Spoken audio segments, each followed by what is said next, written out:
چند حدیثیں آپ کو خواب اور خیالات و وسوسوں کے بارے میں آپ کو بتاتا ہوں۔ خوابوں کی حقیقت کیا ہے، خواب کا ہماری زندگیوں سے کیا معاملہ ہے، نبی اکرم صلی اللہ علیہ وسلم نے کیا فرمایا خوابوں سے متعلق، کیونکہ ہمارے یہاں خوابوں کو بڑی اہمیت دی جاتی ہے۔ نمازیں پڑھتے نہیں اور خوابوں کو اپنے سمجھتے ہیں کہ ہمارے بہت ہی جیسے نبیوں کے خواب معاذ اللہ ہوں، اس طرح سے اپنے خوابوں کو بیان کرتے ہیں اور پھر ان کی تعبیریں پوچھتے ہیں، جبکہ اعمال میں زیرو ہیں بالکل۔ تو اس لیے شریعت میں خوابوں کی کوئی حیثیت نہیں ہے، میں آپ کو بتا دوں۔ چند حدیثیں سن لیں آج انشاءاللہ، اس سے تھوڑا سا ذہن کھلے گا۔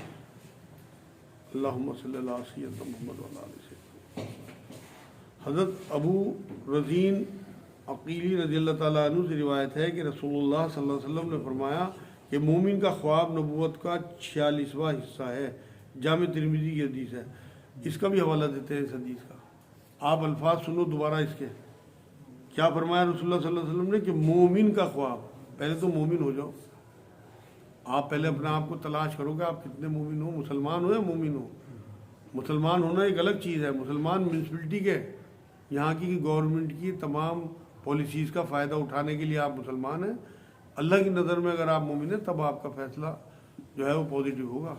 تو یہاں مومن کہا، یہ نہیں کہا تمام مسلمان جو خواب دیکھیں۔ یہ جامع ترمذی کی حدیث پاک ہے۔ حضرت ابن عباس رضی اللہ تعالیٰ عنہ سے روایت ہے کہ رسول اللہ صلی اللہ علیہ وسلم نے فرمایا کہ جو شخص اپنی طرف سے بنا کر خواب بیان کرے تو قیامت کے دن اسے حکم دیا جائے گا کہ جوں کے 2 دانوں کو گرا دے کر جوڑے، اور یہ اس سے کبھی نہ ہو سکے گا۔ صحیح بخاری سنن ابو داؤد۔ دیکھیں اسے اس طرح سمجھیں کہ نبی اکرم صلی اللہ علیہ وسلم نے ایک ناممکن بات اسے کہی کہ جو جھوٹے خواب اپنی طرف سے اپنی بڑائی دوسروں میں اچھا بننے کے لیے پبلک میں بیان کرتے ہیں، انہیں یہ حکم دیا جائے گا وہاں کہ 2 جوں کے دانوں کو جوڑ دے تب جنت ملے گی۔ اور یہ ناممکن ہے۔ جوں کے دانے آپ نے دیکھے، جوں کے دانے کیسے ہوتے ہیں، ان میں گرا پڑ ہی نہیں سکتی کسی بھی قیمت پہ، کہ انہیں موڑ کے گرا دے کے اور انہیں جوڑ کے دکھا، جو کر ہی نہیں پائے گا وہ۔ اس لیے بچنا چاہیے۔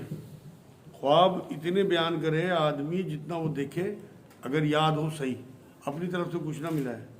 حضرت ابو قتادہ رضی اللہ تعالیٰ عنہ سے روایت ہے کہ رسول اللہ صلی اللہ علیہ وسلم نے فرمایا کہ اچھا خواب اللہ کی طرف سے ہے اور برا خواب شیطان کی طرف سے ہے۔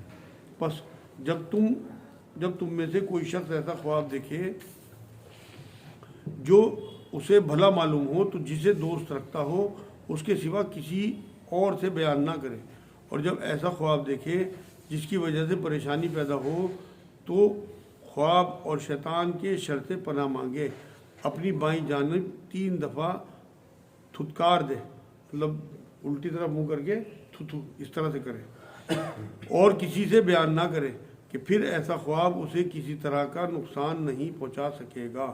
صحیح بخاری صحیح مسلم کی حدیث پاک ہے۔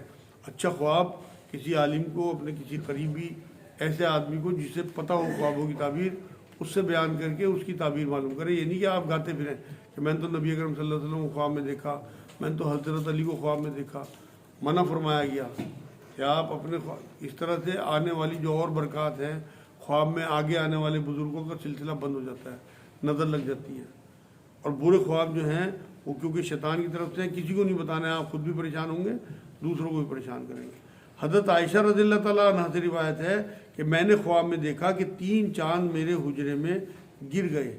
میں نے اپنا یہ خواب حضرت ابوبکر صدیق رضی اللہ تعالیٰ عنہ سے بیان کیا، وہ خاموش رہے، اور جب رسول اللہ صلی اللہ علیہ وسلم کا وصال مبارک ہوا اور آپ کو میرے حجرے میں دفن کیا گیا تو حضرت ابوبکر صدیق رضی اللہ تعالیٰ عنہ نے کہا کہ یہ تمہارے ان 3 میں سے ایک چاند ہیں اور سب میں بہتر ہیں۔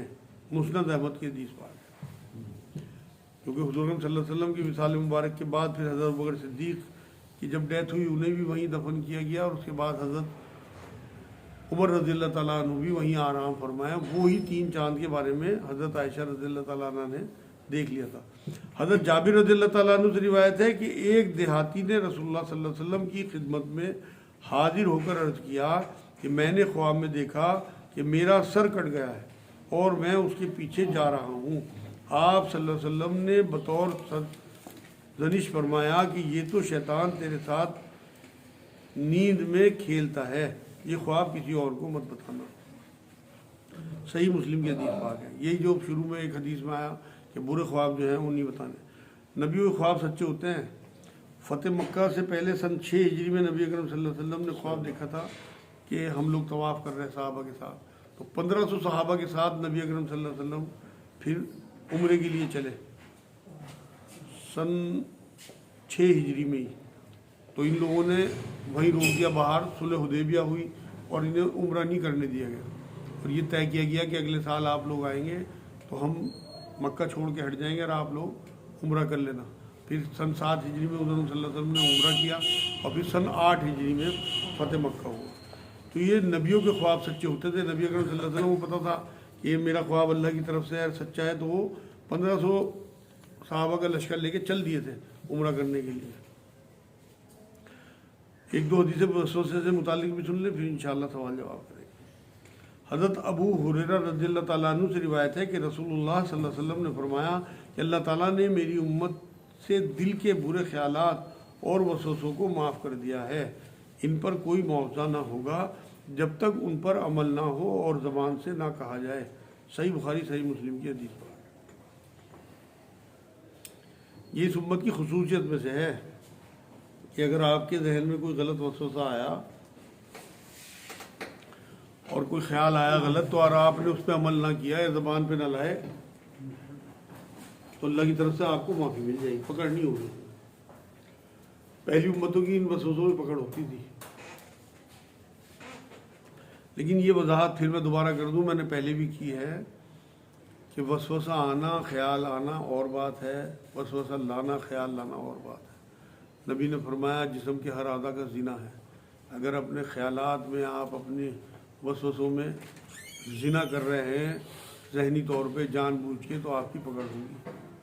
چاہے وہ فرشتے نہ بھی کریں, انہیں اختیار نہیں ہے کہ وہ آپ کے ذہن کی آپ کی نیت کی چیزیں لکھیں. وہ تو آپ کے ایکشن کی چیزیں لکھتے رہتے ہیں. لیکن اللہ سارا آپ کے دلوں کا حال بھی پتہ ہے. قرآن میں جگہ جگہ اس نے کہا کہ وہ آپ کے دلوں کا حال جانتا ہے, آپ کی نیتوں کو جانتا ہے. تو اس لیے بہت محتاط رہنا چاہیے. یہ صحیح بخاری صحیح مسلم کی حدیث بات تھی. حضرت ابو ہریرہ رضی اللہ تعالیٰ عنہ سے روایت ہے کہ رسول اللہ صلی اللہ علیہ وسلم کے اصحاب میں سے کچھ لوگ آپ صلی اللہ علیہ وسلم کی خدمت میں حاضر ہوئے اور آپ صلی اللہ علیہ وسلم سے دریافت کیا کہ ہمارا حال یہ ہے کہ بعض اوقات ہم اپنے دلوں میں ایسے برے خیالات اور وسوسے پاتے ہیں کہ ان کو زبان سے کہنا بھی بہت برا اور بہت بھاری معلوم ہوتا ہے. آپ صلی اللہ علیہ وسلم نے ارشاد فرمایا کیا واقعی تمہاری یہ حالت ہے؟ انہوں نے عرض کیا کہ ہاں رسول اللہ یہی حال ہے. آپ صلی اللہ علیہ وسلم نے ارشاد فرمایا کہ یہ تو خالص ایمان ہے. صحیح مسلم کی حدیث پاک ہے. اب آپ دیکھیں کہ اس حدیث کے پیچھے کتنا بڑا راز چھپا ہوا ہے. کیا آپ ایمان والے لوگ ہیں, شیطان کو اللہ نے قیامت تک چھوٹ دے رکھی ہے اور نبی نے فرمایا صلی اللہ علیہ وسلم شیطان تمہارے دلوں میں وسوسے ڈالتا ہے تھوتھڑی جما کے, جیسے سور کی تھوتھڑی ہوتی ہے آپ کے دلوں پہ لگا دیتا ہے اور پھر آپ کے دلوں میں وسوسے اٹھتے ہیں, خیالات اٹھتے ہیں. تو یہاں اللہ کے رسول صلی اللہ علیہ وسلم نے فرمایا کہ اگر اس طرح کے وسوسے آتے ہیں تو تمہارا یہ عین ایمان ہے. مطلب یہ کنفرم ہو گیا کہ تم ایمان والے لوگ ہو. شیطان اپنا کام کر رہا ہے, ایمان والوں پہ تو کرے گا, بے ایمانوں پہ تھوڑی کرے گا. لیکن آپ نے ان وسوسوں اور ان خیالات کو زبان پہ نہیں لانا اور اس پہ عمل میں نہیں لانا. حضرت ابو ہریرہ رضی اللہ تعالیٰ عنہ سے روایت ہے کہ رسول اللہ صلی اللہ علیہ وسلم نے فرمایا کہ لوگوں میں ہمیشہ فضول سوالات اور چوں و چرا کا سلسلہ جاری رہے گا, یہاں تک کہ یہ احمقانہ سوال بھی کیا جائے گا کہ اللہ نے سب مخلوق کو پیدا کیا ہے تو اللہ کو کس نے پیدا کیا ہے. بس جس کو اس سے سابقہ پڑے وہ یہ کہہ کر بات ختم کر دے کہ اللہ پر اس کے رسولوں پر میرا ایمان ہے. صحیح بخاری صحیح مسلم کی حدیث پر. مطلب کوئی دلیلیں پیش نہ کرے اس معاملے میں. یہ آج کی حدیث ہے الحمدللہ پوری.